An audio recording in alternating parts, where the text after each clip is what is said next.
Bismillahirrahmanirrahim. Assalamualaikum warahmatullahi wabarakatuh.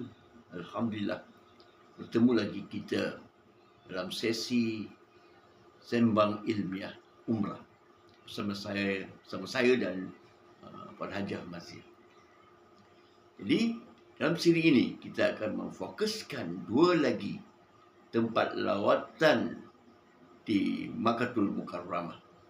Ya, selepas kita menziarahi Padang Arafah dan Jabal Rahmah, kita dibawa pula ke satu kawasan yang dinamakan Muzdalifah.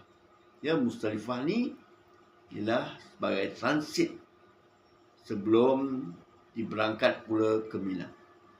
Jadi, para jemaah haji lazimnya selepas mereka berwukuf, mereka akan bergerak ke Mina untuk bermukim 4 hari 3 malam. Tetapi sebelum itu mereka akan singgah, ya, sebahagian malam di Muzdalifah.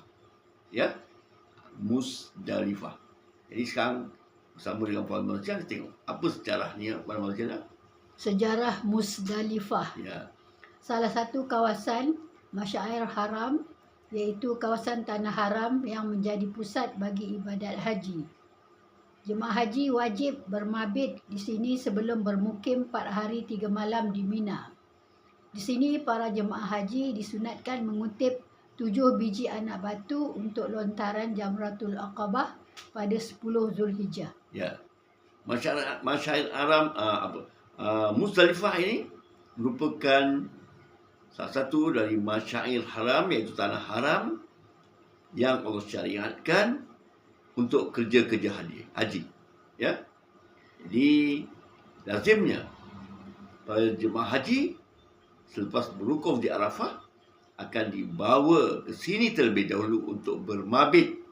Bermabit maknanya duduk sebentar sampai tengah malam.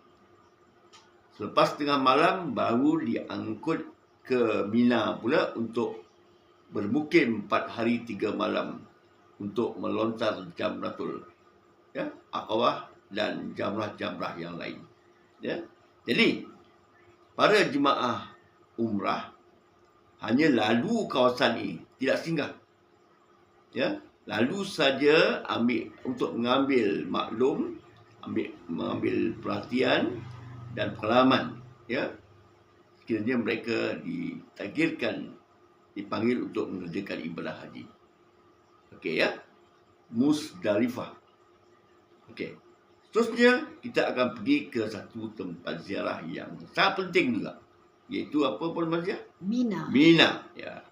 Mina ini ialah kawasan penempatan jemaah haji selama 4 hari 3 malam yang akan tinggal dalam kemah-kemah yang disediakan. Pada zaman dahulu kemah-kemah dibina, sekarang kemah telah sedia dibina. Ya. Satu pengalaman juga. Jadi bagi kita yang berziarah untuk umrah, biasanya kita tidak singgah di tempat ini. Tengok saja sebagai mengambil gambaran awal tentang kerja-kerja haji yang bakal kita lakukan. Kita telusuri sedikit apa rahsia ataupun fakta sebalik Mina ini. Ya.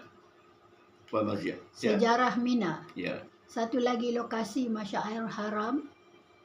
Okey. Terletak dalam kawasan Tanah Haram di antara Makkah dan Muzdalifah. Ya. Dinamakan Mina kerana pertama, banyak darah korban hadyu yang ditumpahkan di situ. Ya. 2, tempat manusia berkumpul, jemaah haji. 3, bermaksud cita-cita atau harapan kerana mengambil iktibar Nabi Adam. Ya. Mengharapkan syurga daripada Allah. Ya. Itu dia sejarah Mina. Ya. Mina. Saya ambil kesempatan lagi Puan Mazia, kita baca lagi sekali biar lebih jelas dan terang kepada para pengikut kita ni. Sejarah Mina. Ya. Satu lokasi Masyair Haram. Ya. Terletak dalam kawasan Tanah Haram di antara Mekah dan Muzdalifah. Ya. Dinamakan Mina kerana pertama, banyak darah korban hadyu yang ditumpahkan di situ. Ya. 2, tempat manusia berkumpul, jemaah haji. 3. Bermaksud cita-cita atau harapan kerana mengambil iktibar Nabi Adam mengharapkan syurga daripada Allah. Ya, itu dia. Ya, latar belakang Mina. Di sinilah ya lazimnya kemuncak ibadah haji bagi seorang jemaah yang mengerjakan haji, dan di sinilah ya tempat yang paling sukar bagi mereka. Ya, mereka akan tinggal bermukim di sini 4 hari 3 malam, dan Mina ini lazimnya biasanya ialah tempat kita membakar dosa.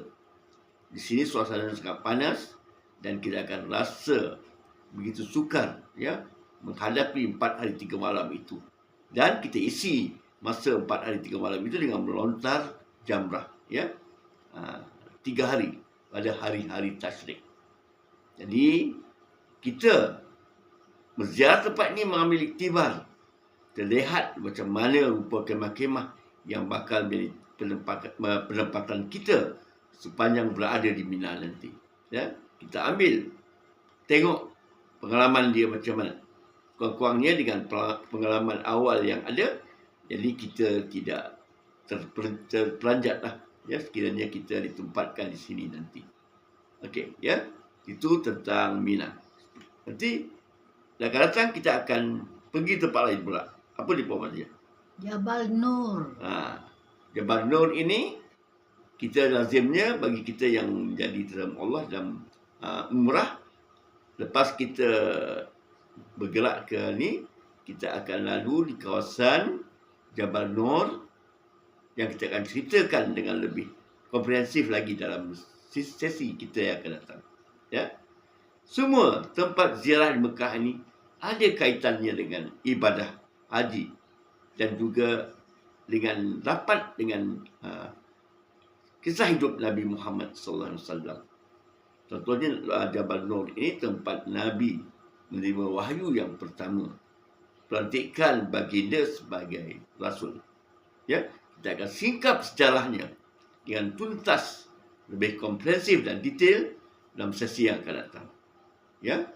Jadi kita tangguhkan dulu sampai sesi yang akan datang dengan harapan kita sama-sama taat setia ikuti kami, saya dan Hajah Maziah, yang sentiasa akan memberikan maklumat dan informasi agar ibadah umrah kita menjadi lebih sempurna ya dan fokus, dan insya-Allah ya ibadah umrah yang kita fokus, yang kita laksanakan dengan tulus ikhlas akan menghasilkan umrah yang mabrurah di sisi Allah Subhanahu Wa Taala. Sekian, hingga kita jumpa lagi. Salam kasih mesra daripada saya dan Puan Hajah Maziah.